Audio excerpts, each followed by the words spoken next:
বর্তমান এই যুগ সন্ধিক্ষণে আমাদের সমাজে সব থেকে বড় অভিশাপ দুটি, কলঙ্ক দুটি, এক বৃদ্ধাশ্রম আর একটি হলো অনাথ আশ্রম। অনাথ আশ্রমে যদি পরিসংখ্যান খোঁজ করেন, ওখানে সিংহভাগ সন্তান অনাথ না, তাদের অনাথ বানিয়ে রাখা হয়েছে। ওখানে কলঙ্ককে ঢাকবার জন্য অনাথ আশ্রমে পাঠিয়ে দেওয়া হয়েছে, আর পিতামাতাকে আমরা স্বার্থের জন্য বৃদ্ধাশ্রম তৈরি করে সেখানে পাঠিয়ে দিয়েছে। এই দুটি বর্তমান সময়ের সব থেকে বড় কলঙ্কিত। সমাজ যে পিছিয়েছে, সমাজ যে তার মানবিকতা থেকে, মনুষ্যত্ব মূল্যবোধ থেকে পিছিয়েছে, এর সব থেকে বড়বান দৃষ্টান্ত বৃদ্ধাশ্রম, অনাথ আশ্রম। এই দুটেই বহন করছে বর্তমান যুগ সন্ধিক্ষণের কলঙ্ক। দয়া করে পিতামাতাকে কেউ বৃদ্ধাশ্রমে দেওয়ার চিন্তা কখনোই করবেন না। তাদের ঋণ পরিশোধ করতে ভগবানও পারেননি। সর্ব সুন্দরময়, আনন্দময়, সচ্চিদানন্দময়, সর্বাকর্ষক ভগবানে যদি আমার প্রগাঢ় অনুরাগ না যায়, তবে সেই অনুরাগ আমি সংসারকে দিয়েছি, স্ত্রী পুত্র দেহকে দিয়েছি, পদ প্রতিষ্ঠাকে দিয়েছি। আর যখনই আমার ভেতরের যে প্রীতি, অনুরাগ, ভালোবাসা শ্রী ভগবানকে না দিয়ে, শ্রী হরিনামকে, ভগবত ভজনকে, আনন্দ ঘন প্রেমমন ভগবানকে না দিয়ে এই দেহকে দিয়েছি, সংসারকে দিয়েছি, পুত্র পরিজনকে দিয়েছি, তখনই তার নাম হয়েছে বন্ধন, তখনই তার নাম হয়েছে কাম, কামনা, বাসনা। সেটি প্রেম হয়নি, ভক্তি হয়নি। দেখুন, আমাদের পরিচয় যখন আমরা পরিচিত হই বা অন্যকে পরিচয় দান করি, সে পরিচয় আমাদের মূল পরিচয় নয়। আমাদের মূল স্বরূপ পরিচয়, এটা বিশেষ সদ্গুরুর কৃপা, মহতের কৃপা, শাস্ত্র অনুধ্যান অনুশীলন না করলে বা ভক্তি প্রগতির পথে যদি আমরা এগিয়ে না যাই, ভাগবত আধ্যাত্মিক চেতনা যদি আমার মধ্যে না থাকে, তবে আমরা পরিচয় যা দেই সেটি বাইরের পরিচয়, আমাদের প্রকৃত পরিচয় নয়। কে আমি, এই পরিচয় আগে আপনাকে নির্ধারণ করতে হবে। একটি গাড়ির মালিককে যদি বলা হয় আপনার কি পরিচয়, তবে সেটা গাড়ির বা পরিচয় হয় না। যন্ত্ররূপ, ইঞ্জিন স্বরূপ গাড়ির পরিচয় আর গাড়ির মালিকের পরিচয় এক নয়। বাড়ির পরিচয় এবং বাড়ির যিনি গৃহকর্তা তার পরিচয় এক নয়। তো যখনই আমি আমার নাম বাহ্যিক পরিচয় দিই, সে পরিচয় হয় দেহের, আত্মার নয়, স্বরূপের নয়। আমার নামটি এ জগতে কোনো গুরুজন সজ্জন দিয়েছিল, এই নাম আমি নই, এ দেহ আমি নই। আমার স্বরূপ নিত্য, বুদ্ধ, শুদ্ধ, অজর, অমর, শাশ্বত, সনাতন, আমি আত্মা। দেখুন, এই কঠিন তত্ত্বটির ভেতরে প্রবেশ করতে হবে। আমাদের আধ্যাত্মিক সনাতন বৈদিক অনুশীলন সাধারণ নয়। আমাদের বৈদিক সনাতন ধর্ম, গৌড়ী আদর্শ নির্ভর করছে আত্মপরিচয়ের উপরে, আত্মসাক্ষাৎকারের উপরে। এই বাজিতপুরেই জন্মেছিলেন আমাদের হিন্দু জাতীয় সংগঠক স্বামী প্রণবানন্দজি মহারাজ। উনি 20 বছরেই যখন সাধন সিদ্ধ হন, এই মহামানবের, মহাপুরুষের মুখ দিয়ে উদ্গীরণ হয় একটি মহাবাণী, মহামৃত্যু কি? উনি বলছেন আত্মবিস্মৃতি মহামৃত্যু। আমি কে এটি ভুলে যাওয়াই হলো প্রকৃত মহামৃত্যু। কে আমি? আমি দেহ নই, হস্তপদ বিশিষ্ট নাম আমি নই। হস্তপদ বিশিষ্ট এই রক্ত মাংসের প্রপঞ্চময় দেহ আমি নই, কিন্তু পরিচয় তো দেহের দিয়ে চলেছি। আমি অমুক, আমার ঠিকানা এটি নয়। আমাদের আত্মদর্শন, ভারতীয় বৈদিক সনাতন দর্শন হলো এটি, তোমার পরিচয় আগে তুমি নির্ণয় করো, কে তুমি। সুধীজন, আমি মৃত্যুবরণ করলে আমি মৃত্যুবরণ করলে বলে অমুক চলে গেছে, বিল্বমঙ্গল আজ দেহ ছেড়ে চলে গেছে। আসলে দেহটাই তো গেছে, যে গেছে তার অনুসন্ধান তো করিনি। মা যদি তার মৃত সন্তানকে বুকে নিয়ে সন্তান বিরহ হারানোর বেদনায় আর্তনাদ করতে থাকে, খোকা কোথায় গেলি, গোপাল কোথায় গেলি, প্রশ্ন করবেন তো। সেই গোপাল রূপ তার সন্তান তার বুকে আছে, সে গোপালকে খুঁজছে। স্বামী মারা গেলে কোনো প্রেয়সী স্ত্রী স্বামীর বুকে মাথা রেখেই বলে, ওগো তুমি কোথায় চলে গেলে। এই তুমি কোথায় চলে গেলে কে? দেহটা তো রয়েছে, তার নখাগ্র থেকে কেশাগ্র পর্যন্ত পুরো শরীরটা রয়েছে। সে শোক করছে কার জন্য, খুঁজছে কার জন্য? সন্তানের দেহটা তো মায়ের বুকে, কিন্তু সন্তান খোকা কোথায় গেলি বলে কাঁদছে। খোকা কোথায় গেল? খোকা তো তার বুকে। যদি মা প্রশ্ন করে, খোকা তো মা বলে ডাকে না, খোকা তো দুটো ছোট্ট বাহু পাশে আদর করে আমার গলা জড়িয়ে ধরে মা বলে ডাকে না। তো যে শক্তি ওর হাত দুটো তোমার গলা জড়িয়ে ধরতো স্নেহে, যে শক্তি ওর মুখ দিয়ে ওর বদন দিয়ে মা ডাক বলাতো, সেই শক্তিটাই চলে গেছে বিদায় আজ কিছুই নেই। ওই শক্তি আমি, ওই স্বরূপই আমি, ওই আত্মাই আমার স্বরূপ। আমি ভগবানের নিত্য কৃষ্ণ দাস। আমি দেহ নই, আমি নাম নই, আমি প্রপঞ্চময় রক্ত মাংসের পিণ্ড নই। এই পরিচয় আপনাকে আগে পরিচিত হতে হবে। এই পরিচয় শাশ্বতভাবে অনুধ্যান করতে হবে, অনুভূতিতে আসতে হবে। তবে ভক্তি রাজ্যে, ভগবান রাজ্যে আপনি পৌঁছানোর অধিকারী। আমরা ভুলেই আছি, এই জগতের পরিচয় নিয়ে ভুলে আছি। যদি স্বরূপ পরিচয় কখনো পান, যদি স্বরূপ স্মৃতি ফিরে পান, আমি বলছি আজ এই মুহূর্তে কোনো পাপ আপনাকে স্পর্শ করবে না, কোনো মৃত্যু আপনাকে স্পর্শ করবে না। এই জগতে কোনো শোক নেই যেটা আপনাকে শোকাবিত করতে পারে, যদি আপনি আপনাকে চেনেন, আপনার পরিচয় জানতে পারেন। কথাটি আমি দ্রুত বলে যাচ্ছি সময়ের অভাবে, কিন্তু ধ্যান দিন। যদি স্বরূপ পরিচয় একবার জেনে যেতে পারেন, সাধনার দ্বারা, উপলব্ধির দ্বারা, মহতের কৃপার দ্বারা, তবে আপনার জীবনে দ্বিতীয় কোনো পাপ হওয়ার সম্ভাবনা নেই। আপনার স্খলন পতন নাই, কোনো জাগতিক দুঃখ আপনাকে আর স্পর্শ করতে পারবে না। এই জন্য ভগবান গীতাতেই এই কথা বারবার বলেছেন, যাকে অগ্নিতে দাহ করতে পারে না,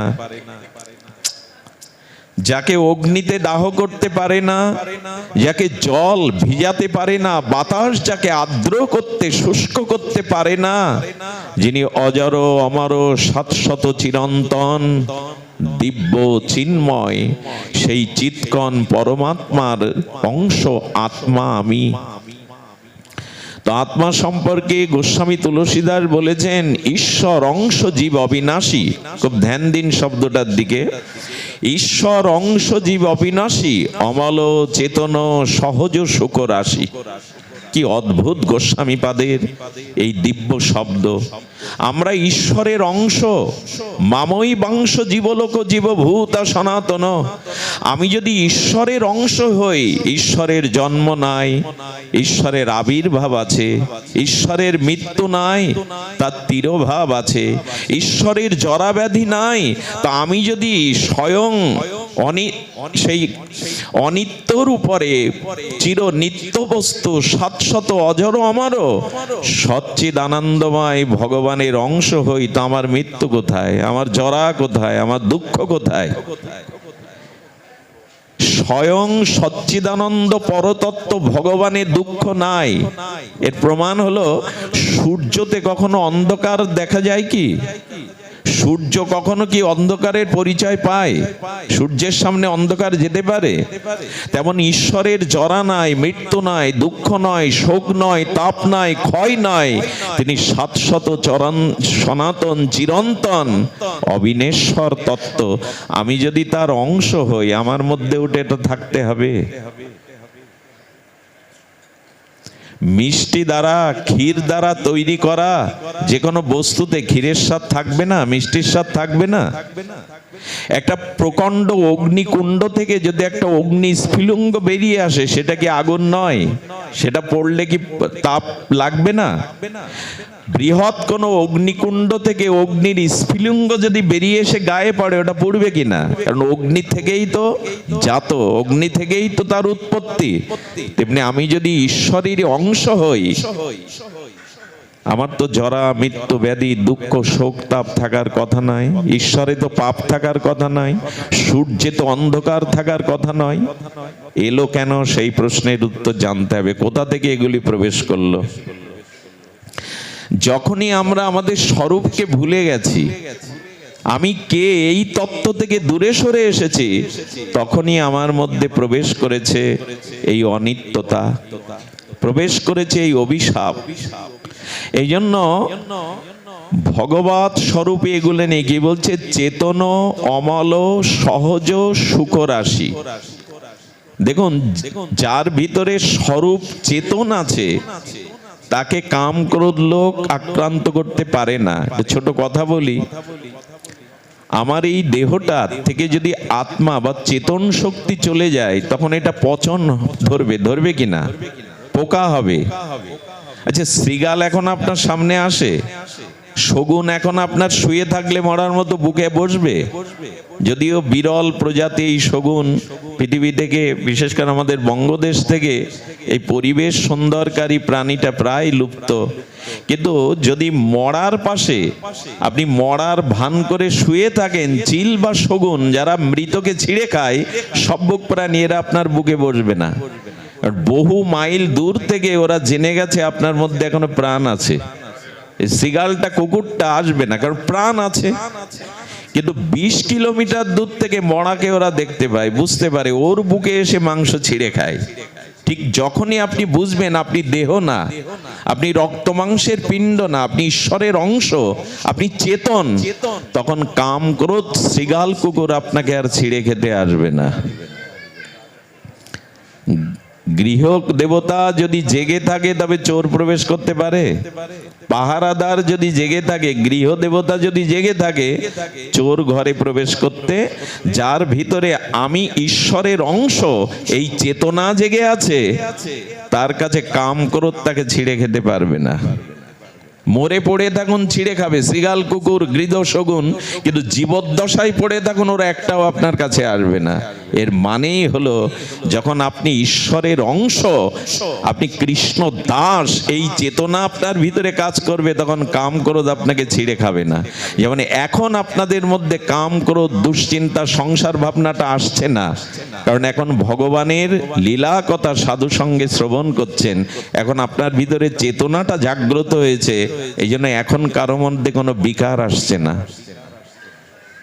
এই জন্য চেতন অমল, অমল মানে যেখানে কোনো মল প্রবেশ করতে পারে না। আপনি যদি স্বরূপে জাগরিত থাকেন, আপনি ভগবানের দাস, আপনি আত্মা, এই চিন্তা, স্বরূপ, ভাবনা যদি আপনার ভিতরে প্রকাশ হয়, তখন আপনি অমল, কোনো মলই আপনাকে স্পর্শ করতে পারবে না। চেতন, অমল, সহজ, সুখরাশি। জীব তো দুঃখের থেকে জন্মায়নি, অমৃতস্য পুত্রা। উপনিষদ বলেছেন তুমি অমৃতের পুত্র। তো অমৃতের পুত্র কাঁদবে কেন? দুঃখ পাবে কেন? জরাব্যাধি ভোগ করবে কেন? আমার কথা কি বোঝা যায়? রাজার ছেলে ভিক্ষা করবে কেন? আমি অমৃত থেকে এসেছি, অমৃতস্য পুত্র, অমৃতের পুত্র। আমার ভিতরে দুঃখ থাকার কথা নয়। আসলে দুঃখটা আমি ডেকে এনেছি, দুঃখ আমার মধ্যে নাই। দুঃখটা আমি আহ্বান করে এনেছি। কখন? যখন আমি সেই স্বরূপকে ভুলে গেলাম, কৃষ্ণকে ভুলে গেলাম, সহজ কথায় ভগবানকে ভুলে গেলাম, সেই পথ ধরেই আমার জীবনে কাম, ক্রোধ, লোভ, দুঃখ এসে উপস্থিত হলো কর্মফল। এখানে আলো আছে, এই জন্য অন্ধকার দূর হয়ে গেছে। আপনাদের বদনগুলো দেখতে পাচ্ছি, বস্তু ধর্মগুলো প্রকাশ হচ্ছে আলো বলে। আলো নিভে যাক, আপনাদেরও দেখতে পাবো না, বস্তু ধর্ম দৃষ্টিগোচর হবে না। তো আপনার ভিতরে যখন এই চেতনা জাগবে, আপনি আত্মা, আপনি অমৃতের পুত্র, আপনি স্বরূপ, তখন আপনার ভিতরে পাপ আসতে পারে না, কোনো দুঃখ আপনাকে দুঃখিত করতে পারে না। এই জায়গাটায় যাওয়ার জন্য এই জীবন গড়া, এই মনুষ্য জীবনের সার্থকতা এখানে যাওয়ার। অনেক শক্ত কঠিন বিষয়ে আমরা যেতে চলেছি, একটু মনোযোগ দিতে হবে।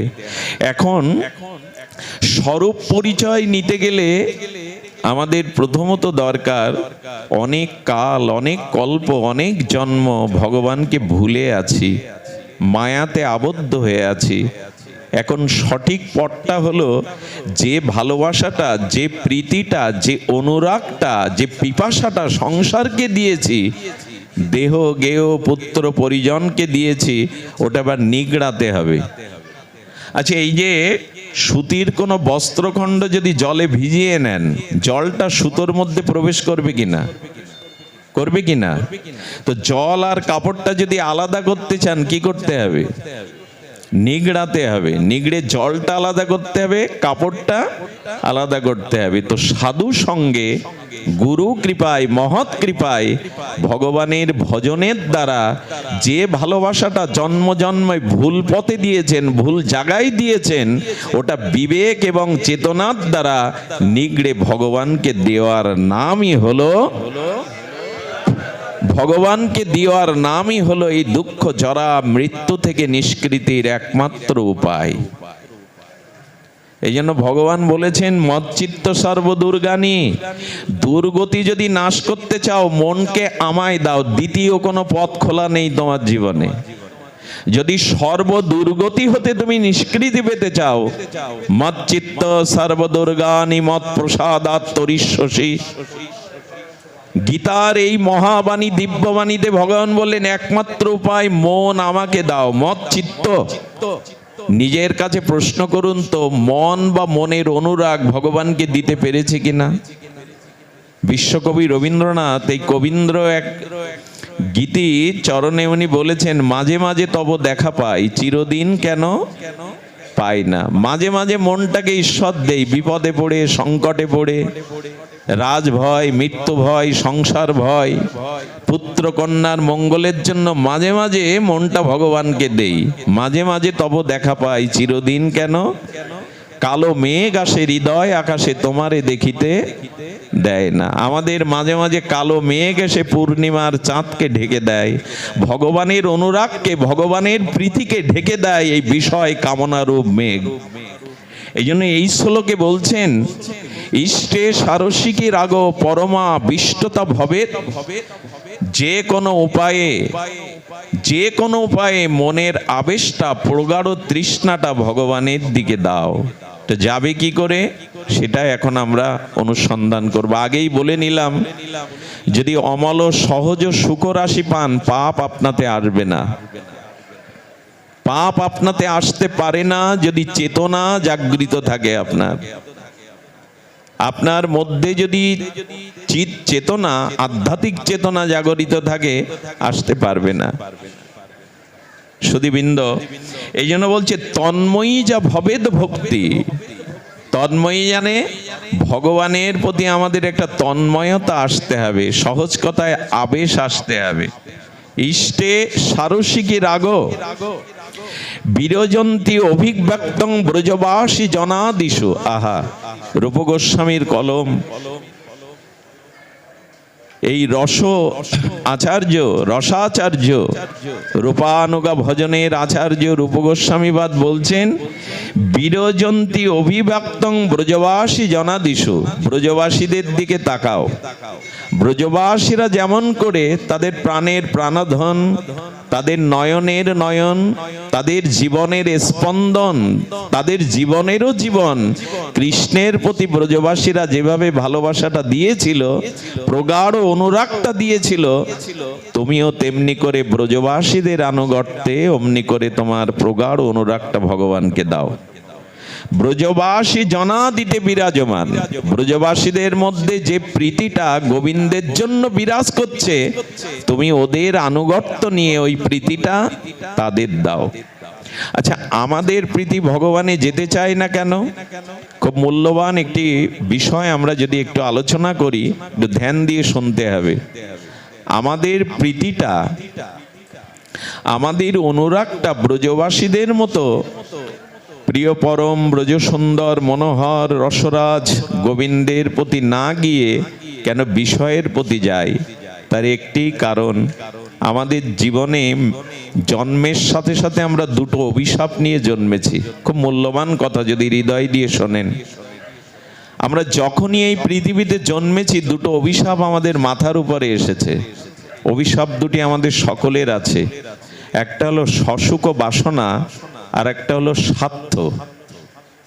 একটা কি বললাম? সসুখ বাসনা মানে মানে নিজ। যেই জন্মালাম এই প্রপঞ্চর আলো বাতাসে, সেই আমাদের মধ্যে নিজের সুখের বাসনাটা এসে গেল। কি সুখের বাসনা? সসুখ বাসনা। আরেকটি হলো স্বার্থ। এই জগতে আমরা স্বার্থ ছাড়া এক পাও চলতে শিখিনি। এই দুটি আমাদের মহা অভিশাপ, শুধু অভিশাপ না। আর এই অভিশাপ থেকে যতদিন মুক্তি না পাবো, মুক্ত না হব, ততদিন ওই প্রেম রাজ্যে প্রবেশের অধিকার আমার থাকবে না। ওই রাজ্যে সসুখ বাসনাকে এক কথা কাম বলে, ব্যাপক অর্থে কামনা। সসুখ বাসনা মানে নিজ ভোগের বাসনা। সসুখ বাসনা মানে নিজ ভোগের বাসনা। এই অভিশাপ আমাদের প্রত্যেকের মধ্যে। আমরা আমাদের সসুখ নিজ সুখ বাসনার অভিশাপ নিয়ে জন্মেছি। অন্য সুখী হলো কি না এ দেখবার চিন্তা অবসর আজ আমাদের নেই। আমি সবার কাছ থেকে আমার সুখ আদায় করব, এই অভিশাপটাই আমাদের মাথায় যতদিন, ততদিন প্রেম আসবে না। আমার মনে হয় চৈতন্য চরিতামৃতকার মাত্র দুটি পয়ারে যেটা বুঝিয়েছেন, পৃথিবীর কোনো দার্শনিক, কোনো আচার্য এই কাম আর প্রেমকে এভাবে বোঝাতে পারেনি। কি অদ্ভুত তার রচনা শৈলী! হবেন না কেন? ইনি মহাপ্রভুর পরিকর কিনা। দেখুন, এই সসুখ বাসনার নাম কাম, আর স্বার্থ ছাড়া এ জগতে যে যাকে ভালোবাসে বলছেন নিঃস্বার্থতা নাই। সেই ভালোবাসার মধ্যে কোথাও না কোথাও গোপনে স্বার্থ লুকিয়ে আছে। এই জন্য আমাদের এই জগতের কোনো প্রেম উন্নত হয় না, চিরস্থায়ী হয় না, এটা ভেঙে যায়। এটা একসময় তিক্ততায় রূপ নেয়। তা সে লাইলি মজনু বলুন আর জগতের প্রাকৃত নায়ক নায়িকা বলুন, এই প্রেম থাকে না, এই আবেশ থাকে না, ভেঙে যায়। তার কারণ তার মধ্যে স্বার্থ এসে দেখা দেয়, নিজের সুখ এসে দেখা দেয়। খুব ধ্যান দিয়ে শুনতে হবে। পৃথিবীর প্রত্যেকটি সম্পর্কের মধ্যে, প্রত্যেকটি ভালোবাসার মধ্যে কোথাও না কোথাও সূক্ষ্মাতি সূক্ষ্মভাবে স্বার্থ বা নিজের সুখ লুকিয়ে আছে। যদি বলেন পিতা মাতাতে আছে, হ্যাঁ, এই একটা চরিত্র জগতে এখনো নষ্ট হয়নি। পিতামাতা নিজের কোনো সুখের দিকে না তাকিয়ে আজও সন্তানকে ভালোবাসে। এই ভালোবাসার তুলনা জগতে অন্য কোথাও দ্বিতীয় দেখাতে পারবেন না। পিতামাতা অন্তত সন্তানের জন্য নিঃস্বার্থ ভালোবাসাটা দিয়ে দেয়, বুক ভরা ভালোবাসাটা দিয়ে দেয়। সন্তান তাকে খেতে দেবে কি, সন্তান তাকে বৃদ্ধ বয়সে বৃদ্ধাশ্রমে পাঠাবে না, এই সব চিন্তা করে মা বুকের দুধ সন্তানের মুখে তুলে দেয় না। এই জন্য এই জায়গাটা কেউ নষ্ট করবেন না। পিতামাতার থেকেও যদি জগতে কাউকে আপন মনে হয়, বড় ভুল করবেন। ভুল তো আমাদের হয়েই গেছে। ভুল না হলে কি বৃদ্ধাশ্রম তৈরি হতো? বেদ উপনিষদে রামায়ণে মহাভারতে কোথাও বৃদ্ধাশ্রমের কথা বলা আছে? বলা আছে কাশীর কথা। শের জীবনটা মুক্তিতীর্থ, কাশীতে গিয়ে মরো তালে মুক্তি হবে। কই বৃদ্ধাশ্রমের কথা তো বেদ পুরাণে লেখা নেই। আমি আপনাদের একটি জিনিস সংকেত দিয়ে দিই। বর্তমান এই যুগ সন্ধিক্ষণে আমাদের সমাজে সব থেকে বড় অভিশাপ দুটি, কলঙ্ক দুটি। এক বৃদ্ধাশ্রম, আর একটি হলো অনাথ আশ্রম। অনাথ আশ্রমে যদি পরিসংখ্যান খোঁজ করেন, ওখানে সিংহভাগ সন্তান অনাথ না, তাদের অনাথ বানিয়ে রাখা হয়েছে ওখানে। কলঙ্ককে ঢাকবার জন্য অনাথ আশ্রমে পাঠিয়ে দেওয়া হয়েছে।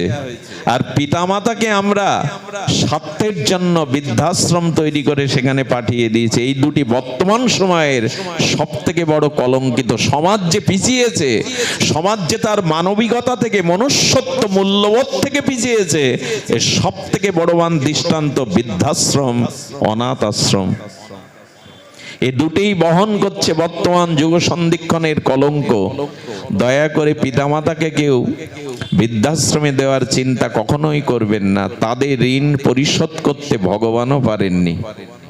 আরে কৃষ্ণ নবনীত চুরি করতে গিয়ে নূপুর বাজছে পায়ে, তা যার পায়ে নূপুর বাজে সে চুরি করতে পারে? তো রুনু ঝুনু চোরের পায়ে যদি রুমঝুম নূপুর বাজে তো চুরি করবে কি? কৃষ্ণ তখন নূপুরকে বলছে, বাজবার আর সময় পেলি না? ননি চুরি করতে এসে চোরের পায়ে যদি রুনু ঝুনু ঝমঝম নূপুর বাজে, আমি তো ধরা পড়ে যাবে। নূপুরটা তখন কাটতে যাচ্ছে। স্বয়ং ভগবান যিনি গিরিরাজ ধারণ করেন, তিনি নূপুর কাটতে গিয়ে দেখছেন নূপুরের রঞ্জু ছিটতে পাচ্ছেন না। নূপুর বলছে, তুমি ভগবান হতে পারো, সর্বশক্তিমান হতে পারো, কিন্তু মা যশোদা বড় প্রেমে আদর করে নূপুর পরিয়ে দিয়েছে। মায়ের বাঁধন তুমি ছিটতে পারবে না ভগবান। তুমি গিরিরাজ ধারণ করতে পারো, তুমি সর্বশক্তিমান, কিন্তু মায়ের প্রেমের বাঁধন, স্নেহের বাঁধন তুমি ছিটতে পারবে না। দেখুন, যে ভগবান গিরিরাজ ধারণ করলেন, অগাসুর বগাসুর পুতনা কত অসুর কংসকে শিশুপালকে বধ করলেন, সেই কৃষ্ণ যশোদা মায়ের বাঁধা রঞ্জু দড়িটা কাটতে পারছেন না। দাম বন্ধনে যে রঞ্জু বেঁধেছে এটা কাটতে ভগবান জগৎকে দেখালেন, আমি ভগবান হয়ে মায়ের স্নেহের বাঁধন আমি ছিঁড়তে পারি না, তো তুমি কি ছিঁড়বে?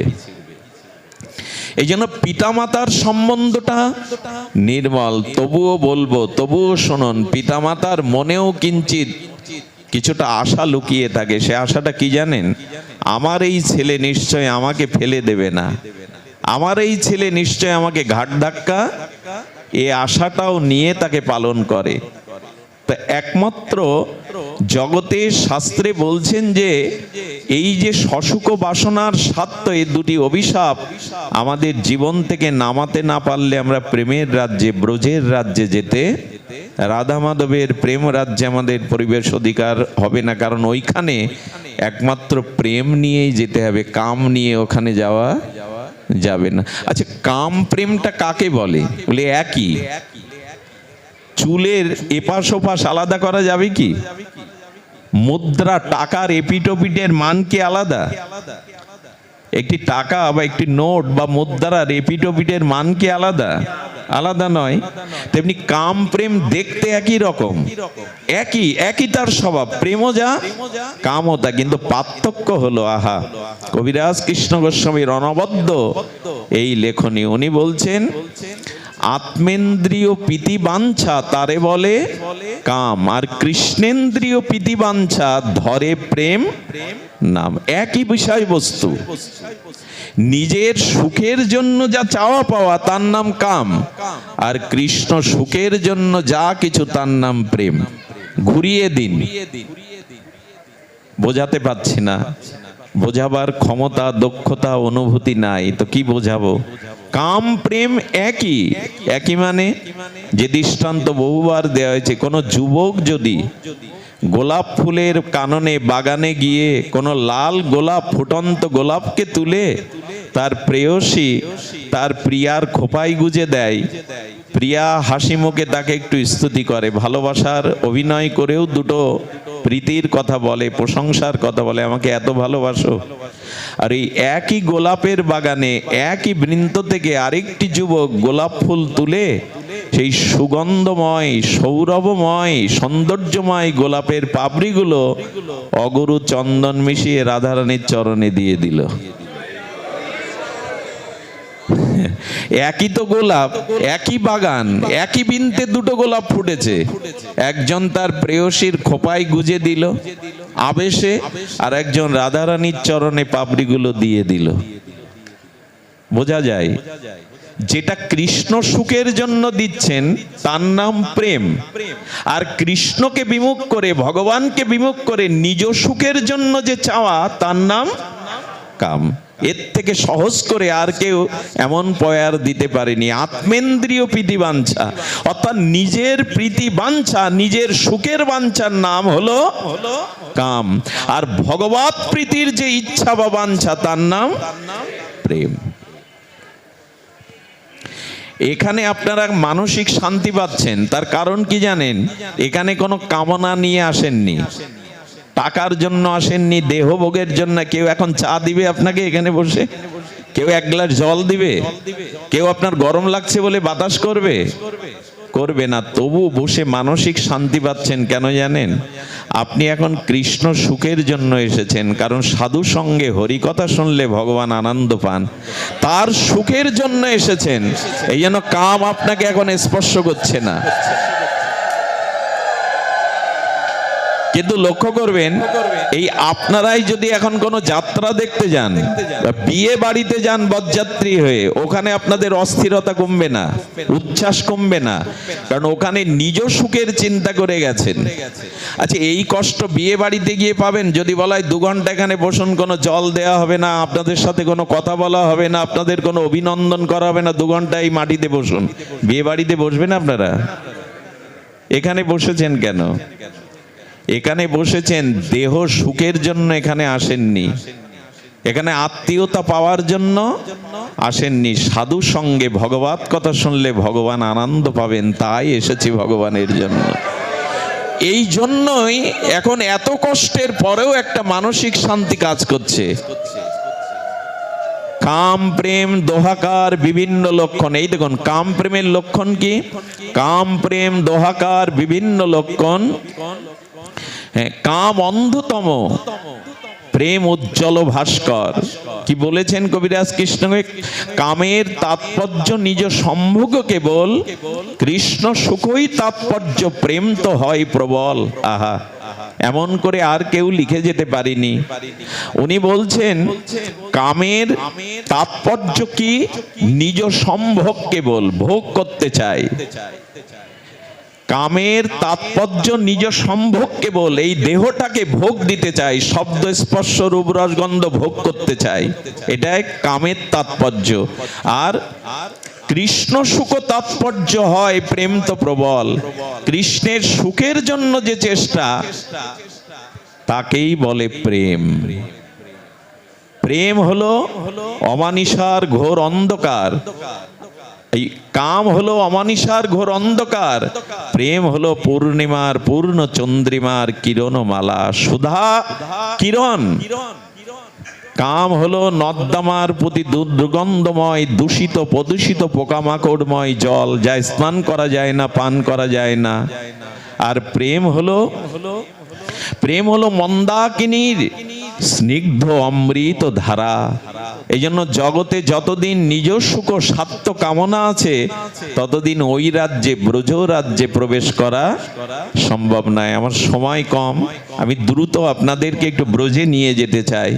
ব্রজে নিয়ে যেতে চাই এই জন্য, এ দেহ সুখ আপনি কোটি কোটি প্রাণীতে, কোটি কোটি জীব নিচয় পেয়েছেন, আজও পিপাসা মিটেছে? আমাকে একটা কথার প্রশ্নের একটু দয়া করে উত্তর দিন। আজ পর্যন্ত যত ভোগ করেছি, ভোগের পিপাসা মিটেছে কি? মিটবে কি? মৃত্যুর সময় পর্যন্ত মানুষ বিকট হা হয়ে মারা যায়। কেন জানেন?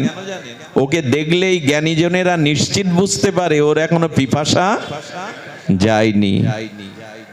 একটা সাবধান বাণী শোনায়, এই জগতের কোনো জাগতিক কামনা নিয়ে যদি মারা যান, তবে আপনাকে আরো কোটি কোটি কল্প আসতে হবে, কোটি কোটি জন্ম না, কোটি কোটি কল্প আপনাকে আসতে হবে যদি কোনো জাগতিক বাসনা নিয়ে মারা যান। এই জন্য তো শাস্ত্রে বলছে ধীরে ধীরে নিজের ভোগ্য বাসনাকে কমাও, এ তৃষ্ণা মিটবে না। আচ্ছা, সমুদ্রের জল তৃষ্ণার্ত ব্যক্তি খার প্রদান নোনা জল যদি পান করে, তার তৃষ্ণা যায় না বাড়ে? নোনা জল পান করলে তৃষ্ণা যায় কি? সংসারে আজ পর্যন্ত কারো তৃষ্ণা যায় না। আপনাদের মনে আছে শ্রীকৃষ্ণ যে বংশে জন্মেছিলেন, যদু বংশে, ওই যদুর পিতা যজাতি তিনি বহুদিন আর অখণ্ড ভারতের রাজা ছিলেন, ভোগ করেছেন যযাতি। শেষে নিজের স্ত্রীর বান্ধবীকে গোপনে রাক্ষস বিবাহ করলেন, তার পানি গ্রহণ করায় অভিশপ্ত হলেন, তোমার যৌবন চলে যাক, তুমি মৃত্যু যন্ত্রণায় কাতরাও। তো উনি বললেন, আমার তো এখনো ভোগ বাসনা যায়নি, অভিশাপ দিয়ে আমার যৌবন কেড়ে নিলেন, জরা দিয়ে দিলেন, তো অভিশাপ যাবে কি করে? বলে, কোন যুবক যদি তোমাকে যৌবন দিয়ে তোমার জরা নেয়, তখন তুমি আবার ভোগ করতে পারবে। কেউ নেবে কি? আপনাকে যদি বলা হয় আমার এই জরা, পচা গলা পোকা জরাটা দেব, আর তোমাকে রাজত্ব দিচ্ছি, তুমি রাজত্ব নিয়ে জরা নাও, নেবে কেউ? কেউ নেবে না। তো ওনার তৃতীয় পুত্রকে বললেন, তুই আমার পুত্র, আমি তো জন্ম দিয়েছি। দেখুন কাম মানুষকে কিভাবে অন্ধ করে। নিজের পুত্রের যৌবন চেয়ে নিলেন। ভোগ করা যায় নিজের পুত্রের যৌবন নিয়ে? কাম মানুষকে কতটা অন্ধ করে দেয়। রাজা যযাতি পুত্রের যৌবন নিয়ে 100 বছর ভোগ করলেন, এবং যে পুত্রের যৌবন নিয়েছিলেন, জরা দিয়েছিলেন, তার স্ত্রী আত্মহত্যা করে মারা যায়। এই অভিশাপ দেখলেন, তবু ভোগের বাসনা। 100 বছর পরে বললেন, ঘৃতেতে যদি, অগ্নিতে যদি ঘৃতাহতি দেয়া হয়, যেমন অগ্নি নেবে না, আরো দাও দাও করে জ্বলে, কোটি জন্ম ভোগ করলে, কাম ভোগ করলে কামের বাসনা যাবে না। এবার থেমে দাঁড়াও, এবার পথটাকে রুদ্ধ করে দাও, এবার ফিরে এসো, নালে এই অভিশাপ তোমাকে জন্ম জন্মান্তরে ঘোরাবে। মনে আছে আপনাদের? এই ফরিদপুরের শ্রীঅঙ্গনের বন্ধু সুন্দর, জগৎবন্ধু সুন্দর, একবার এক জঙ্গল দিয়ে যেতে যেতে বুনো শূকর তার চরণে এসে পড়ে। আরে বুনো শূকর তো বাঘের থেকে হিংস্র। বন্ধু সুন্দর মাথায় হাত দিয়ে বিড়বিড় করে কি বলছেন, আরো কাঁদছে শূকরটা, গো গো করে চোখের জলে জিহ্বা দিয়ে পা চেটে দিচ্ছেন। উনি চলে গেলেন। তার প্রিয় একান্ত অঙ্গসেবক একজন ভক্ত বলছে, প্রভু শূকর তোমার চরণ চিনল কি করে? শূকর কি কি বলল চোখের জলে? ওর ওই অবাপ্ত ভাষায় গো গো করে কি নিবেদন করলো তোমার চরণে? বন্ধু সুন্দর বললেন, কাউকে বলিস না, ও 6 বছর আগে আমার ভক্ত ছিল, কিছুদিন ভজনও করেছিল, কিন্তু ভজন করতে করতে পর স্ত্রীর প্রতি ওর লালসা যায়। এই পর স্ত্রীর ভোগের চিন্তা নিয়ে নিয়ে দুরারোগ্য ব্যাধিতে মারা যাওয়ার পরে ওই ভোগ করতেই ও ভোগজনী শূকর জনিতে এসেছে। কিন্তু যে কটা দিন ভজন করেছিল, ওই ভজন নষ্ট হয়নি। তাই আমার চরণে নিবেদন করলো, প্রভু আর একবার সুযোগ দাও, আর একবার মানুষ হওয়ার সুযোগ দাও, এই ভুল আমি করব না। আমরা জন্ম জন্মেই ভুল করে চলেছি। 50 বছর 60 বছর আগে স্ত্রী পুত্র আপনার জীবনে ছিল না, আগামী 50 বছরও থাকবে না। কেন এত মমতা, কেন এত আসক্তি? এদের নিয়েই জীবন কাটাতে এসেছেন। যে জন্ম দেবতারাও প্রার্থনা করে মনুষ্য জন্ম, কারণ মনুষ্য জন্ম ছাড়া বিবেক পাওয়া যায় না, মনুষ্য জন্ম ছাড়া শুদ্ধ জ্ঞান পাওয়া যায় না। সব থেকে বড় কথা, 84 লক্ষ জনির মধ্যে একমাত্র এই জন্মই সার্থক, যে জন্মে ভজন সাধন করে ভগবানকে পাওয়া যায়। অন্য কোনো জন্মে এই সুযোগ নাই, অন্য কোনো জন্মে সুযোগ নাই। সেটা পেয়ে যদি শুধু কামনা বাসনায় কাটিয়ে দেন, তার নাম দিয়েছেন মহতি বিনষ্টি। যে ক্ষতি পূরণ হওয়ার, মহতি বিনষ্টি মানে যে ক্ষতি হয়ে গেলে। আচ্ছা, আজকে রাত্রে ঘুমাবার সময় আমি এই চিন্তাটা আপনাকে করতে বলছি। চিন্তা করে যদি ভয় হয়, তাহলে ভাবলেন আপনি এখনো সজীব আছেন, আপনার কিছু হওয়া সম্ভব। আর যদি ভয় ডর কিছু না আসে, হচ্ছে হোক, তাহলে জানবেন আপনি আর এগিয়ে যেতে পারবেন না। এই ভয়টা কি জানেন? একটু মনটাকে নিবিষ্ট করে ভাবুন তো, আমি মারা গেলাম, আমাকে পোড়ানো হলো, কিন্তু আমার এই জন্মের কর্মফল আমার সাথে গেল, কিন্তু মৃত্যুর পর তো দেহ থাকবে না। তখন আমাকে এই কর্ম অনুযায়ী আমার গতি হবে। কোন নরক, কোন আধারে, কোন পথে যাব? সাথী নেই, অর্থ নেই, সম্পদ নেই, বন্ধু নেই, বান্ধব নেই, চিরদিনের আপনজন কেউ নেই। সেই মৃত্যু রহস্যময় অন্ধকার পথে সেদিন আমি একা। একটু ভয় হয় না এসব ভাবলে? কোথায় গতি হবে? যদি শূকর কুকুরে আবার হয় জন্ম, যদি কোনো মাছ হাঙর কুমির হয়ে নদীতে জন্মায়, যদি বৃক্ষ হয়ে জন্মায়, শত শত বছর রোদ বৃষ্টি ঝড়ে কাটাতে হয়, যদি বনের হিংস্র জন্তু জানোয়ার হয়ে জন্মায় কি করতে পারি? মরার পর তো দেহ থাকবে না, ওখানে নিজের ইচ্ছায় কিছু করা, এটুকু ভেবে অন্তত ফিরে আসা উচিত, যাতে মৃত্যুর পর একটা ভালো আলোর পথ পায়, একটা গতি পায়। সে চিন্তা যদি এখন না করেন বড় ভুল হয়ে যাবে। মৃত্যুর সময় যে চিন্তা করতে করতে আমরা দেহ ত্যাগ করি, আমাদের গতি তাই হবে। এই জন্য এখন নির্ধারণ করে নিন মৃত্যুর পর অন্তত যাতে একটু সৎ গতি হয়, যাতে নিম্নচনিতে না যেতে হয়।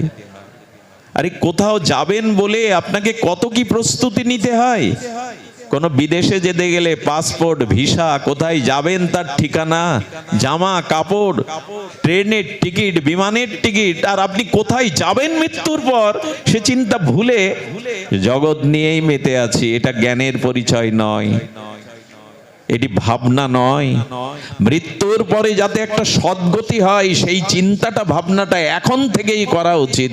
প্রভু যেন আর পতিত না হই, আর যেন স্খলন না হয় আমার, আমি যেন একটা পথ পাই। গোবিন্দ বলেছেন, এ জন্মে যারা প্রতিকূলতার মধ্যেও আমার ভজন সাধন করে অর্জুন তাদের বলে দাও তাদের বিনাশ হবে না। আমি আগামী জন্মে তাদের শ্রীমানের গৃহে, যশস্বীর গৃহে, কোন যোগীর গৃহে জন্ম দেব, যেখান থেকে সে আমাকে পেতে সহজে এগিয়ে যেতে পারে। আরে এই জন্মটা তো এগিয়ে থাকুন, এই জন্ম কিছুটা এগিয়ে থাকুন, যাতে আগামী জন্মে পথ পেয়ে যান, যাতে কিছুটা পথ এগিয়ে যেতে পারেন। এই জন্য বলছিলাম, কাম অন্ধতম, প্রেম নির্মল ভাস্কর। এই কাম প্রেমকে যদি না বুঝতে পারি তাহলে ভজন পথে এগিয়ে যেতে পারবো না। এই জন্য আপনাদের কাছে একান্ত নিবেদন, ভালোবাসাটা ভগবানকে দিন। আর এই ভালোবাসা ভগবানকে দিতে গেলে ভগবানকে জানতে হবে, তার অসমদ্ধ মাধুর্যকে জানতে হবে। চলুন, ব্রজের কথা বলেছিলাম, এই রাগ ভক্তিটা ব্রজে ওদের ছিল। রাগ ভক্তিটা ওদের ছিল। এই রাগ ভক্তিটা কি করে আসবে? গুরু মহারাজ বলেছিলেন, রাগময়ী ভক্তির হয় রাগাত্মিকা নাম। এই রাগাত্মিকা ভক্তি কি হয়? আমি স্বরূপের পরিচয় দিয়ে শুরু করেছিলাম, আপনাদের ওখানে যদি নিয়ে যাওয়ার চেষ্টা করি গুরুদেবের কৃপায়, আপনাদের প্রসন্ন দৃষ্টিতে, তাহা শুনি লুব্ধ হয় কোন ভাগ্যবান।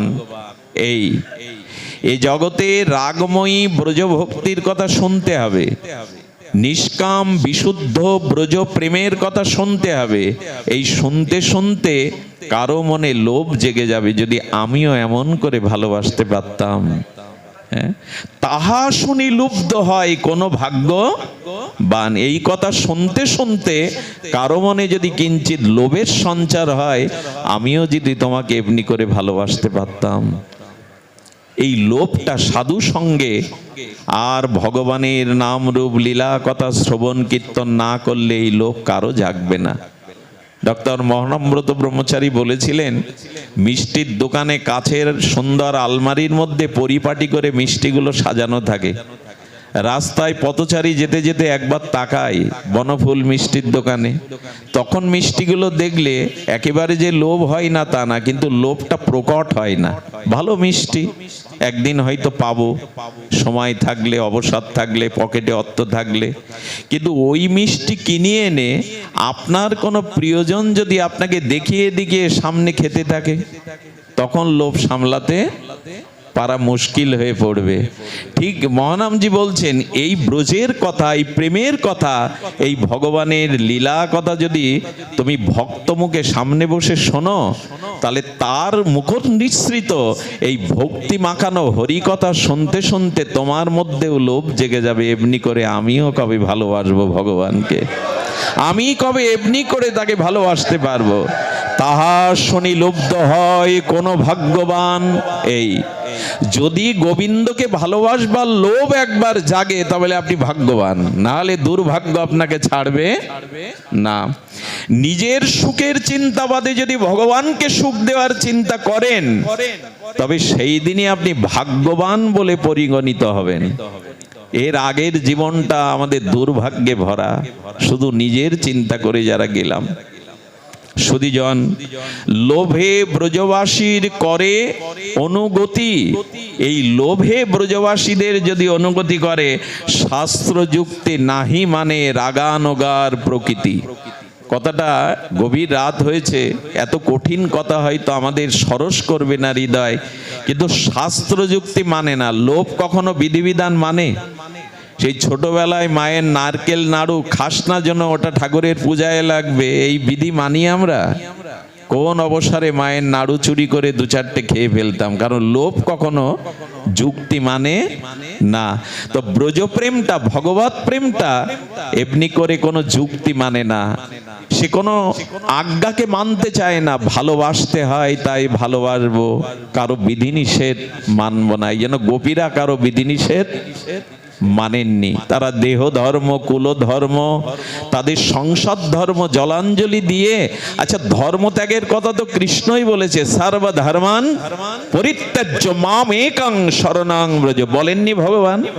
আচ্ছা ভগবান যিনি ধর্মবেত্তা, সনাতনের মধ্যস্থ পুরুষ, তিনি ধর্ম ত্যাগ করতে বলছেন কেন? আমি যদি জিজ্ঞাসা করি যে ভগবান ধর্ম ত্যাগ করতে বলবে কেন, ধর্ম ত্যাগ করলে আমাদের থাকবেটা কি? সব শাস্ত্রেই তো ধর্মের উপদেশ, কিন্তু স্বয়ং ভগবান ধর্ম ত্যাগ করতে বলছেন কেন জানেন? সব ধর্মকে ত্যাগ করো। এটা ওটা না, সব বলছেন সর্বধর্মান। কেন জানেন? বলেন সর্বধর্ম ত্যাগ করে তুমি ধর্ম ত্যাগ করে পরম ধর্ম গ্রহণ করো। সেই পরম ধর্ম হলো অনুরাগ নিয়ে তুমি আমার চরণে সমর্পিত হও। মামেকং শরণং ব্রজ, একমাত্র আমার চরণকেই আগলে ধরো, আমার চরণেই প্রীতি ভালোবাসাটা অঞ্জলি করে দিয়ে দাও। সব কিছু ত্যাগ করো, একমাত্র আমাকে ভালোবাসো। বলেন প্রভু সব ধর্ম যদি ত্যাগ করি প্রত্যাব্যয় হবে না, দোষ হবে না, অমঙ্গল হবে না? গোবিন্দ বললেন অহং তং সর্ব পাপেভ্য মোক্ষায়িষ্যামি মা শুচ, আমার চরণে যদি একবার অনুরাগ দিতে পারো, তোমার সমস্ত দায়িত্ব আমি নিলাম, তোমার সমস্ত পাপ আমি মুছে দেব, পাপের চিন্তা তোমাকে করতে হবে না।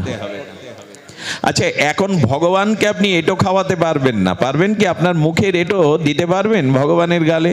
বলে ভগবান মনে করলে পারবেন না, বন্ধু মনে করলে পারবেন। বন্ধুকে দেই কি না আমরা খেতে খেতে? আচ্ছা ভগবানকে আপনি শাসন করতে পারবেন? কান ধরে রোদ্দুরে দাঁড় করিয়ে রাখতে পারবেন? বলে ভগবান হলে পারবো না, কিন্তু গোপালকে পারবো। যশোদা যেমন তাকে রোদ্দুরে অদুখুলে বেঁধে রেখেছিল। আমি বোঝাতে চাচ্ছি, আমার বলবার অভিপ্রায় হলো ভগবানকে ভগবান জ্ঞানে না, ভগবানকে সখা প্রিয় জ্ঞানে, সন্তান জ্ঞানে এই ব্রজের ভালোবাসাটা তাকে দিন, তাকে নিজের করে ভালোবাসুন। ভালোবাসাটা দূর হয়ে যাবে যদি তাকে শুধু ভগবান মনে করেন। আর ভগবান মনে করলে কি হবে জানেন? তার কাছে গিয়ে শুধু নিজের বিপদ আপদ চাওয়া পাওয়া চাইতে ইচ্ছা করবে। তুমি সর্বশক্তিমান, তুমি সবকিছু করতে পারো, তুমি আমায় দাও। কিন্তু ভগবানকে যদি মনে করেন আমার সন্তান, তখন মনে হবে ও কিছু জানে না, ওর ক্ষুধা লাগলে আমাকেই দিতে হবে, ওকে গরম লাগলে আমাকেই বাতাস করতে হবে, তখন দায়িত্বটা তখন আপনার উপরে আসে। ভগবান মনে করলে তার সেবা, ভগবানের ক্ষুধা নেই তো, তৃষ্ণা নেই তো, কিন্তু ভগবানকে যখন সখা মনে করবেন, পুত্র মনে করবেন, প্রিয় মনে করবেন, তখনই তার ক্ষুধা তৃষ্ণার কথা আপনার মনে আসবে। বাজারে গেলে কি করেন? ছোট মেয়েটার জন্য একটা খেলনা কিনে আনেন না? মেলায় গিয়ে খাবার কিনে আনেন না কেন? কেউ কি বলে দেয়, লিস্টে লিখে দেয়? কিন্তু মনে পড়ে আমার ভালোবাসার খুকিটা তো আছে, সে গেলে জিজ্ঞাসা করবে বাবা কি এনেছো। তেমনি ভগবানকে যদি পুত্র জ্ঞানে, সখা জ্ঞানে, প্রিয় জ্ঞানে ভালোবাসতে পারেন, তবে এই ভালোবাসা ব্রজের আনুগত্যে ভালোবাসা হবে। এই ভালোবাসাটা কি হবে জানেন? রক্তম। ভগবানের প্রিয় দাস, ভগবানের প্রিয় দাস গোবিন্দকে পাখা দিয়ে বিজন করছেন, বাতাস করছেন।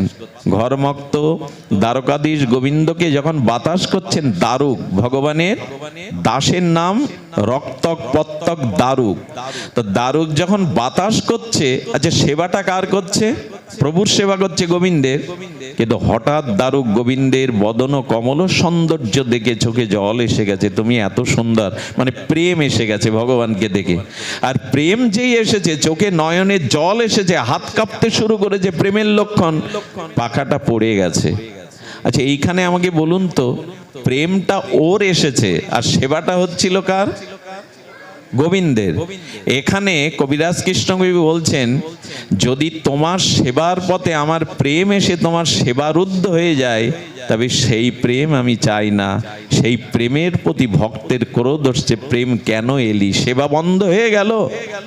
এই জন্য ওখানে লিখছেন, কি লিখছেন? সেবানন্দ যদি প্রেমানন্দ বাঁধে, সেই প্রেমানন্দ ভক্তের হয় মহাক্রোধে। এ ভাবা যায়? এ চিন্তা আমরা করতে পারবো? প্রেম আনন্দময়, ভগবত প্রেম তো যোগী ঋষি মুনিরা চাইছে। বলে প্রেম তুমি এসো না, সেবা যদি বন্ধ হয়ে যায়, প্রেম এলে চোখে জল আসে, হাত কাঁপে। ভগবানের সেবা যদি বন্ধ হয়, তবে এই প্রেম আমি চাই না। এত বড় কথা ব্রজেই কেবল মানায়, অন্যখানে প্রেম কেউ চাইছে না সেবার জন্য। তো আসুন আমরা এই সেবার চিন্তা করি, তবে হবে না। যতই মুখে বলি ভগবত সেবার জন্য প্রস্তুতি চাই, সেই প্রস্তুতিটা কেমন?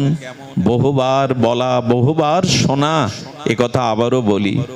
এখান থেকে 200 বছর আগে, তখন বৃন্দাবন এভাবে যান্ত্রিক যন্ত্রণায় কাতর হয়নি। তখন বৃন্দাবনের বনসভা, বনলক্ষ্মীর বাতায়ন, আর কুসুমসিক্ত বৃন্দাবন মধুময় আনন্দময় কানন। সেই বৃন্দাবনে কালিয়াহট্টে সিদ্ধ জগদীশ বাবা থাকতেন। কি নাম বললাম? সিদ্ধ জগদীশ বাবা। ওই জগদীশ বাবার কাছে চলে যান আমাদের কলকাতার রাজ পরিবারের একটা সুন্দরী, অনন্য সুন্দরী যুবতী। কি কোন জন্মে তার সুকৃতি ছিল, সব ছেড়ে চলে গেছেন। চলে গিয়ে গোধূলি বেলায় সিদ্ধ বাবার চরণে দূর থেকে প্রণাম করছেন। ওরা তো অন্তর্মনা হয়ে রাধারানীর চরণ চিন্তায় রত। বাবাজি মুখ তুলে বলছেন, কে রে মা তুই? কে তুই? বললেন, বাবা আমি সংসারের সব সত্য ছিন্ন করে চলে এসেছি আপনার চরণে, আমাকে দীক্ষা দিয়ে কৃপা করুন। সিদ্ধ বাবা হেসে বলছেন, স্মিত, চলে যা, এই রূপ যৌবন নিয়ে এখানে টিকতে পারবি না, যা সংসার কর, ছেলে মেয়ে বড় হয়ে সময় হলে আসিস, যা মা। মেয়েটি কথা বলল না, কিন্তু মনে মনে বলল, বাবা আর যে যাওয়ার জায়গা নাই। যারা সব ছেড়ে ব্রজে আসে, সব ছেড়ে রাধারানীর চরণে আছে, তাদের যে আর যাওয়ার জায়গা নাই। মনে মনে বললেন, কিন্তু মহাত্মার সামনে তো তর্ক করতে পারেন না। চলে গেলেন। কি করতেন জানেন? চট গায়ে দিয়ে একটা কুঠিরের মধ্যে বসে থাকতেন সারাদিন। গরমে একটা চট গায়ে দিয়ে নিজের রূপ যৌবনটা ঢেকে রাখতো, যাতে কারো দৃষ্টি না পড়ে। ভজন কি মুখে মুখে হয় গো? গোধূলি বেলায় সন্ধ্যার সামান্য আধার নেমে এলে দূর থেকে বাবাজির ওই আশ্রমের ধুলো গায়ে মাখতো আর কাঁদতো, বাবা কবে প্রসন্ন দৃষ্টি পড়বে, কবে কৃপা পাবো তোমার, গুরু কৃপা না হলে তো হবে না। 1 মাস আর মেয়েটা আসেনি। বাবা মনে করলেন হয়তো চলে গেছে, এত কঠোর জীবন পারবে না বৃন্দাবনে এই বয়সে।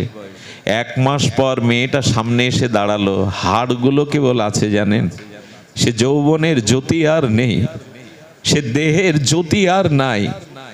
আর বাবা দেখছেন ঠোঁটটার চোখটা বাদে বল বলে পোড়া লাল ঘা, ঘা হয়ে গেছে। লাল পুড়ে গেলে যেমন বল বলে ঘা হয়, এখনো ঘাগুলো কাঁচা আছে। কে রে মা তুই? আগুনে পুড়ে গিয়েছিলি বুঝি? স্মল পক্স হয়েছিল বুঝি? মায়ের দয়া হয়েছিল? ক্ষীণ কণ্ঠে বলছে, না বাবা, পক্স হয়নি, আমি আগুনেও পুড়ে যাইনি। ও তুই সেই কলকাতার থেকে এসেছিলি, সেই মা, এতদিন আসিসনি কেন? তোর এই পরিণতি কি করে হলো? কি বলল জানেন?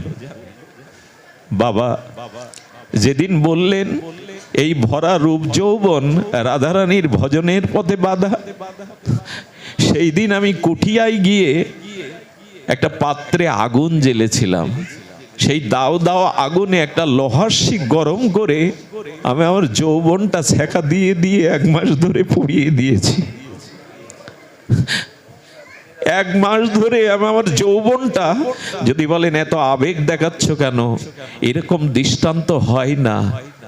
কোন সুন্দরী রাজ পরিবারের মেয়ে রাধারানীর ভজন করবে বলে, গুরু কৃপা পাবে বলে সেক দিয়ে দেহটা পুড়িয়ে দিয়েছে, এ দৃষ্টান্ত সহসা মেলে না।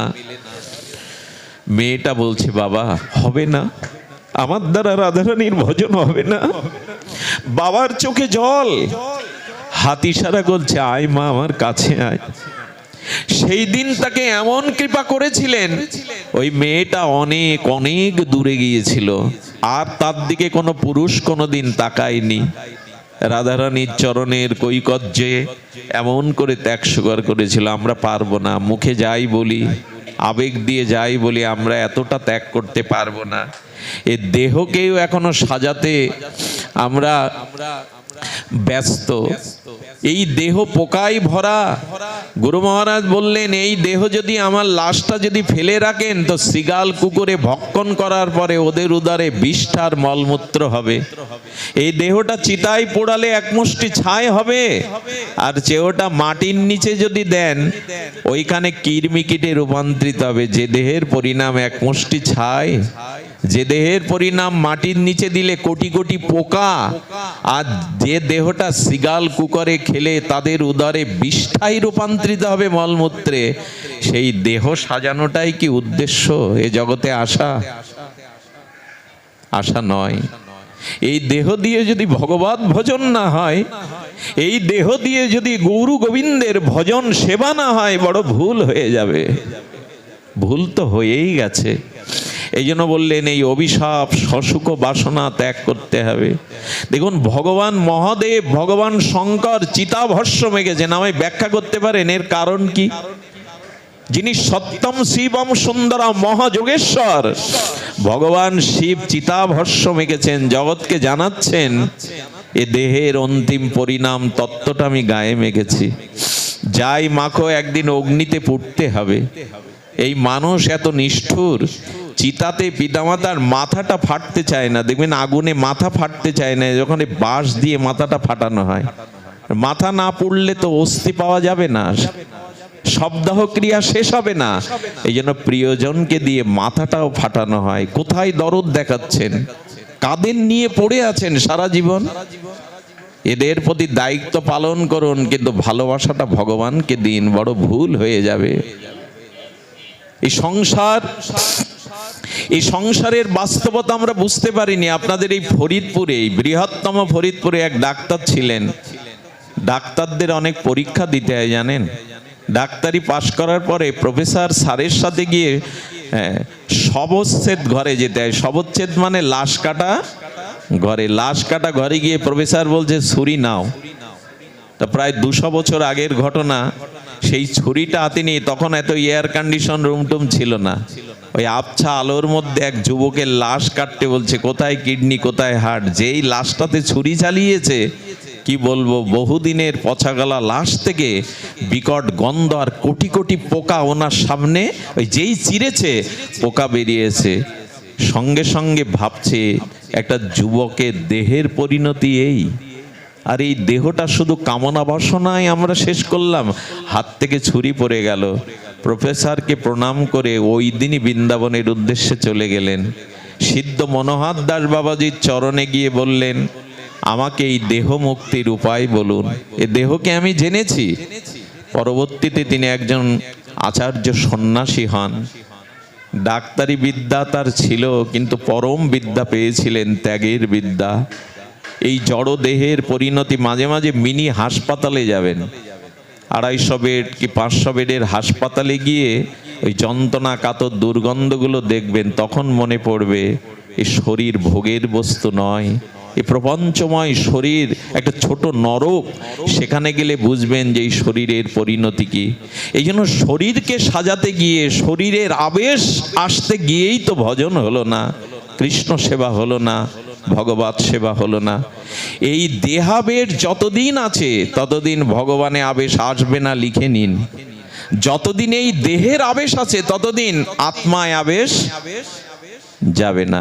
আসলে সংসার বলতে কিন্তু 10টা বাড়ি 10টা গাড়ি না, সংসার বলতে কিন্তু স্ত্রী পুত্র টাকা পয়সা না, সংসার বলতেই দেহ বা দেহের ভোগ। আচ্ছা, টাকা বাড়ি গাড়ি স্ত্রী পুত্র কার জন্য? দেহের জন্যই তো। এদের সাথে সম্পর্ক কিসের? দেহের জন্য। দেহ সুখের জন্য এত আয়োজন। এই জন্য দেহাবেশী হলো ভগবত আবেশের অন্তরায়। তবে এই আবেশ যেতে পারে। ছোট একটা ঘটনা বলেই পাঠ বিশ্রাম করি। এই পাঠ হয়তো এইভাবে 1 ঘন্টা, বা আমি দেরিতে পৌঁছেছি, এটা আমার নিজের অপারগতা, অপরাধ। এই পাঠগুলি দিনের পর দিন শুনতে শুনতে মনে হবে না, ভগবত ভজনী, ভগবানে অনুরাগই আমাদের জীবনের একমাত্র পুরুষার্থ, পঞ্চম পুরুষার্থ, এটাই প্রেম। এই বঙ্গদেশে একজন যুবক বিবাহ করলো, একটু সত্য ঘটনা শুনুন।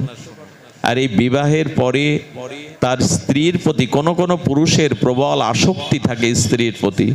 তার আসক্তি এমন যে 2 বছরে তার স্ত্রীকে সে বাপের বাড়ি যেতে দেয়নি, যেটাকে বলে কাম অন্ধ কামক পুরুষ। 2 বছর পরে ওই মেয়ের শ্বশুর বাপের বাড়ি থেকে লোক এসেছে যে ওনার বাবা মৃত্যু শয্যায়, শ্বাস উঠেছে, একবার মেয়েকে দেখবে। স্বামীকে হাত জোর করে বলছেন, একটা রাতের জন্য, একটা দিনের জন্য আমার বাবাকে দেখতে দাও, সে মারা গেলে আমি তোমায় ক্ষমা করতে পারবো না। তো তার চোখের জল দেখে বলল, যাও, কিন্তু কাল সকালে চলে আসতে হবে। কত বড় বিষয়ী আর দেহাবেশ এই কামক পুরুষ। স্ত্রীকে তখন পালকির ব্যবস্থা ছিল, পালকিতে পাঠাতে 1 কিলোমিটার চলে গেছে। কি বলবো, এই জ্ঞানন্ধ কামন্ধ এই ব্যক্তি আবেশে ছুটে গিয়ে বলছে, পালকি ফেরাও, ওকে আমি যেতে দেব না। মেয়েটা ঘরে আসলো, ঘরে এসে দরজার হাঁক দিয়ে দিল, দিয়ে নিজের কাপড়টা উন্মুক্ত করে স্বামীকে বলছে, পশু পাষাণ্ড, দেখো আমার শরীরটাকে দেখো। আচ্ছা, এখন যদি আমার থেকে আত্মা চলে যায়, আমার এই শরীরের সব অংশ থাকবে, পারবে তো রাতটুকু আমার সাথে কাটাতে? ভালো করে দেখো। হে কামুক, হে পাষণ্ড, হে পশু, দেখো, আত্মা যদি চলে যায় এই দেহ থাকবে, আজ রাত্রে তুমি আমাকে জড়িয়ে ধরে থাকতে পারবে না। দেখো, ভালো করে দেখো। ওই একটা কথাই তার চেতনার দুয়ার খুলে গেল। ঘর থেকে বেরোলেন, একটা থলে আর গামছা নিয়ে ব্রজের উদ্দেশ্যে চলে গেলেন। সত্যিই তো, আত্মা যদি চলে যায়, ওই শরীরটাও তো আজ রাত্রে আমি আমার কাছে, ওর দেহে সব আছে কিন্তু রাখতে পারবো না। এই চেতনাই তাকে বৃন্দাবনের পথে তুলে দিয়েছিল। জানি না আমাদের কবে এই চিন্তা কাজ করবে। সংসার আছে, সংসার করতে হয় করুন, কিন্তু এতটা মজে গিয়ে এতটা আবেশ আনবেন না। সংসারে থেকেই ভগবানের প্রতি অনুরাগ দিন। এই অনুরাগ যদি কিছুটা দিতে পারেন, আবেশ দিতে পারেন, তবে জানলেন এ জন্মে অন্তত কিছুটা এগিয়ে থাকতে পারবেন। এই রাগ ভক্তির অর্থ হলো আমাদের পুরুষ অভিমান ত্যাগ করতে হবে। এই পুরুষ অভিমান যদি ত্যাগ করতে পারেন, তবে ভজন। আচ্ছা, কামের সব থেকে প্রধান কারণটা শোনো, লিখে নিন। আমি অনুরোধ করব, যারা এসেছেন লিখে নিন অন্তরে। কাগজ কলম তো এখানে সকলে আনে না, লিখে নিন। এই যে দুষ্পূরণীয় কামের সব থেকে বড় এই কামের মূল কারণ, মূলীভূত কারণ হলো নারী আর পুরুষ এই ভেদ দেখা। যখনই নারী এবং পুরুষ এই 2 তত্ত্ব এসে দাঁড়াবে, তখনই এই অভিশাপ এসে সামনে দাঁড়াবে। এই জন্য ব্রজের আনুগত্যে এই কথাটি আমাদের মস্তিষ্কে যেন আপনাদের সকলের হৃদয়ে যায়। এই জন্য আমাদের শাস্ত্রে বলছেন, এই নিবেদন ধরো সখীর অনুগত করো। আমরা কৃষ্ণ দাস, কিন্তু আমাদের পরিচয় আমরা রাধারানীর দাসী। এই শব্দটা মহাপ্রভু দিতে এসেছিলেন মঞ্জরি ভাব সাধনা। শেষ 12 বছর মহাপ্রভু পর্যন্ত এই ভজনের আবেশে ছিলেন। রাধারানীর ভাব ও কান্তি নিয়ে মহাপ্রভু শেষ 12 বছর গম্ভীরার মধ্যে এই ভাব। মহাপ্রভু যখন চেতনা ফেরে, মহাপ্রভু বলছেন, আমি রাধা কুণ্ডে রাধা মাধবের জলকেলি দেখছিলাম মঞ্জরি হয়ে, তোমরা কেন আমায় ডাকলে? অর্থাৎ মহাপ্রভু এই ভজনে ডুব দিয়েছিলেন। যখনই নারী পুরুষে এই ভেদ আসবে, তখনই আমাদের মধ্যে এই দুষ্পরণীয় মহা অভিশাপ কাম এসে দাঁড়াবে।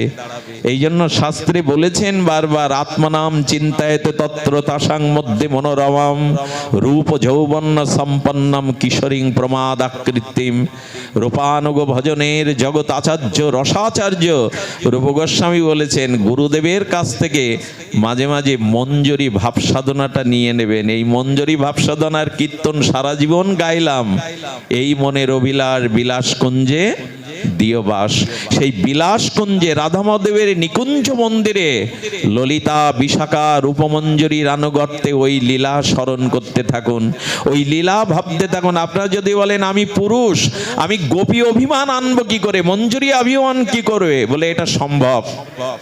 আধুনিক চিকিৎসা বিজ্ঞানে হরমোন চেস করে 18 বছরের যুবককে যুবতী বানানো যায়, এটা সত্য কিনা? হরমোন শেষ করে যুবককে যুবতী বানানো যায়। যদি ডাক্তারি মেডিকেল সায়েন্সে এরকম থাকে, তবে গুরুদেবের কৃপায় ওই গোপী আনুগত্যে সখী আনুগত্য ভাবতে ভাবতে এক সময় পুরুষ অভিমান ভোগ অভিমান আপনার চলে যেতে বাধ্য। আচ্ছা, প্রজাপতিটা কিসের থেকে হয়? শুয়োপোকাটা প্রজাপতি রূপ নাই, মরে গিয়ে আর একটা প্রাণী হয় না। শুয়োপোকাটাই বিচিত্র প্রজাপতি হয়ে যায়। যদি একটা প্রাণী শুয়োপোকা থেকে বিচিত্র প্রজাপতি রূপ নিতে পারে, তবে আপনি রাধা রানীর সখী এই চিন্তা করতে করতে করতে করতে আপনার মধ্যে একদিন পুরুষ অভিমান দূর হয়ে যাবে। কারণ বৃন্দাবনে কেবল একজনই পুরুষ, গোবিন্দ, দ্বিতীয় কেউ পুরুষ নন। কারণ পুরুষ দেহ নিয়ে গোপী প্রেম ব্রজ প্রেম হওয়া সম্ভব নয়। এ অনেক উপরের কথা। আর এই পথে যেতে গেলে আপনাদের ছোট্ট করে অনুরোধ করে যায়, হরিনামটা বড় আদর করে ভালোবাসুন। হরিনামটা করতে করতে, হরিনাম জপ করতে করতে একদিন এই ব্রজ আবেশ আসবেই। এর মূল রাস্তাই হলো মহাপ্রভুর প্রদত্ত শ্রী হরিনাম। বহুদিন ধরে হরিনাম করতে করতে এই ভাবনার উদয় হবে, ব্রজ ভাবনার উদয় হবে। এই ভাবনা যদি একবার এসে যায়, আর আপনি হৃদয় থেকে এই অনুরাগের রং তুলতে পারবেন না, এর থেকে পিছিয়ে আসতে পারবেন না। তাই আপনাদের কাছে সর্বশেষ মিনতি অনুরোধ করে যায়, হরিনামটাকে ভালোবেসে আদর করে নিয়ে নিন। তবে হরিনাম হচ্ছে, কিন্তু আদর নেই হরিনামে। অপরাধ নেবেন না, হরিনাম এখন যত্র তত্র যেমন তেমন করে হচ্ছে, হরিনামকে এত সাধারণ ভাববেন না। আচ্ছা, হরিনামের পিতাকে, এদিকে তাকান, হরিনামের পিতাকে মহাপ্রভু। সংকীর্তনই পিতর, মহাপ্রভু হলো হরিনামের পিতা। যদি মহাপ্রভু পিতা হয়, হরিনাম হলো মহাপ্রভুর সন্তান। তো মহাপ্রভুর সন্তান যদি হরিনাম, তাকে লালন পালন করেছেন, তাকে যত্ন করেছেন, আপনাদের কাছে অনুরোধ করব, হরিনামকে খুব ক্ষুদ্র করে দেখবেন না। হরিনামের মহিমাকে গুরুত্ব আরোপ করুন। গুরুত্ব আর হয়েছে, আজকে কিছু মনে করবেন না। লিফলেট গুলো ছাপিয়ে যজ্ঞের দেখবেন খাম্বা অর্থাৎ বিদ্যুতের খুঁটিতে মেরে দেয়া হয়। আজকের এই লিফলেট গুলো দোকানদারকে দিলে অনেকেই চালে গুজে রাখে। এই লিফলেট গুলো ড্রেনে, লিফলেট গুলো ধুলিতে পড়ে আছে, যাতে গোবিন্দের ছবি আছে, রাধারানীর ছবি আছে। এতটা হালকা করে নিবেন না। আমার মতে সূচিপত্র প্রচার করুন, কিন্তু ছবিটা না দেওয়াই উচিত। আজকাল দেখবেন প্যান্ডেলে প্যান্ডেলে কি হচ্ছে, রাধা গোবিন্দের যুগল ছবিটা প্যান্ডেলে আঁকানো থাকে না কাপড়ে।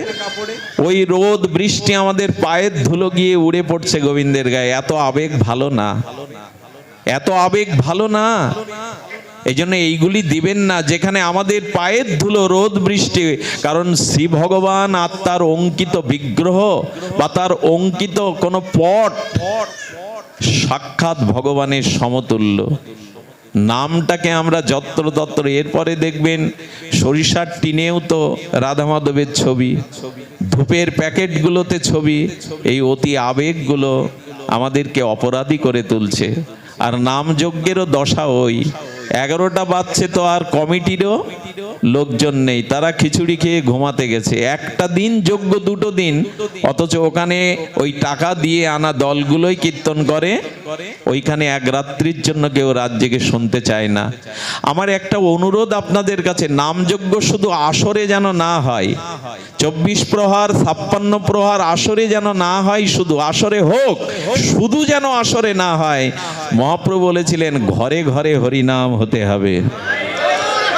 অতএব গৃহে তুমি কৃষ্ণ ভজ গিয়া, মহাপ্রভু দেখিয়ে দিচ্ছেন ঘরে কৃষ্ণ ভজ। 5-7 মিলে, স্ত্রী পুত্র মিলে করতাল ঝাঁঝর বাজিয়ে ঘরে ঘরে হরি নাম করো, ওখানে অমঙ্গল নাশ হবে, ওইখানেই ভগবত প্রীতি, ভগবত আশীর্বাদ ঝরবে।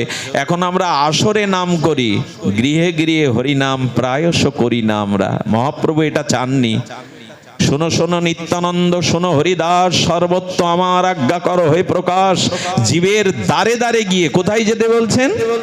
জীবের দ্বারে দ্বারে গিয়ে। আজ দ্বারে দ্বারে নাম নেই। 40,000 টাকা দিয়ে দল আনুন, আমার আপত্তি নেই, তাদের খোল করতাল আছে, তাদের লোকজন আছে। কিন্তু যদি মাসে 20,000 টাকা দিয়ে গ্রামের লোক একজন শুদ্ধ বৈষ্ণবকে প্রভাতে করতাল বাজিয়ে পুরো গ্রামটা নামের জন্য রাখতেন, তাহলে ভোরবেলা ওই মধুর হরিনাম আপনার কানে, আপনার ছেলে মেয়ের কানে, যে তার দিনটা ভালো যেত, তার হৃদয়ে কৃষ্ণ নাম হতো। কিন্তু 20,000 টাকা দিয়ে নগর কীর্তনের একটা বৈষ্ণবকে রাখবো না, অথচ 50,000 টাকা দিয়ে 3 দিনে একটা দল এনে এখানেই নাম শেষ, ওটা আর কেউ ঘরে নিয়ে যায় না।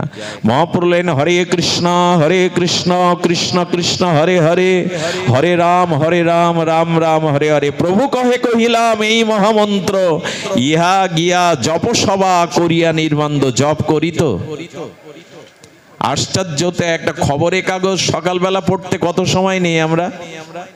একটা জাতীয় পেপার, আঞ্চলিক পেপার অন্তত আধ ঘন্টা ধরে পড়ি, আর 4 মালা জপ করতে 20 মিনিট লাগে। কজন করি আমরা? পেপার পড়লেন ভালো কথা, কিন্তু কতক্ষণ 4 মালা জপ করতে 20 মিনিট লাগে? আমি মাদারীপুর বাসী, আশপাশ থেকে যারা এসেছেন শরীরজন, অনুরোধ করব নাম জপটা শুরু করুন। আর বাড়িতে বসে মায়েরা, বাচ্চারা মিলে খোল করতাল ঝাঁঝর মৃদঙ্গ বাজিয়ে একটু হরিনাম করুন। সুর লাগবে না, রাগ রাগিনী লাগবে না, ভগবান ভাবের ঠাকুর, ভাব দিয়েই নাম গ্রহণ করবেন। আজ এইটুকুই থাক। আপনাদের কল্যাণ হোক, আপনাদের চিরমঙ্গল হোক। 700 গৌর প্রেম, ব্রজ প্রেম আপনারা লাভ করে ধন্য হন। যে মায়ের আত্মার কল্যাণে যারা এই অনুষ্ঠান দিয়েছেন তারা ধন্য। তাদের মাতৃদেবীর আত্মকল্যাণ অবশ্যই প্রাপ্ত হবে, এই প্রার্থনা করে, সর্বাঙ্গীন মঙ্গল কামনা করে আমি আপনাদের আতুল চরণে বারবার বন্দনাপূর্বক বাঞ্ছা কল্পতরু জানিয়ে এখানেই আজকের অনুষ্ঠান বিশ্রাম রাখছি।